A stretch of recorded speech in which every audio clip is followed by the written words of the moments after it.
Et ce sommet des océans ne convainc pas le Tavini Houir Attira, qui l'a fait savoir ce matin lors d'une conférence de presse. Le parti indépendantiste dénonce l'apartheid diplomatique, je cite, dont fait l'objet le Fénois à Nice et regrette que la voix de la Polynésie soit portée par la France. Il s'en explique dans ce reportage de Laure Philibert et Heymanu Manouthei. Ils sont déçus. Les cadres du Tavini Houir Attira espéraient une réelle tribune à l'UNOC pour faire entendre leur réalité en matière de gestion de l'espace maritime, malgré la présence sur place du président du pays et d'une importante délégation. Les Bleus disent regretter que les peuples insulaires soient relégués au second plan. Convié par le maire de Nice où se déroule la conférence, le président de l'Assemblée a décliné l'invitation. On aurait pu quand même reconnaître la prédominance de la ZEE polynésienne puisqu'elle représente 40% de l'ensemble de la ZEE française.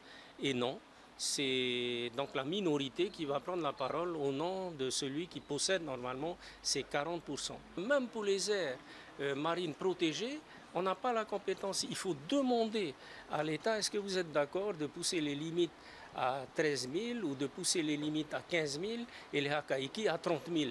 Pour ne pas être relégués au rôle de spectateurs, les Bleus comptent proposer demain, lors de la 5e plénière de la session administrative, la création d'une commission d'enquête chargée de recueillir tous les éléments d'information relatifs aux enjeux géostratégiques, environnementaux, économiques et financiers de la Polynésie française et sa zone économique exclusive. On fasse un travail d'exploration, d'évaluation, qu'on sache exactement ce que contient notre fond marin et qu'on sache comment exploiter ça à long terme. De pouvoir nous exprimer sur, pas par intermédiaire, être responsable de son avenir.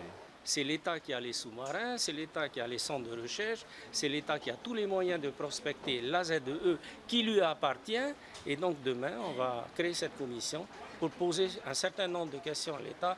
En parallèle à cette commission, la majorité prépare une résolution pour reconnaître le rôle stratégique de la Polynésie française dans la gouvernance internationale des océans et pour affirmer son droit à une représentation directe dans les enceintes décisionnelles océaniques mondiales, résolution qui sera déposée au retour des représentants actuellement à Nice.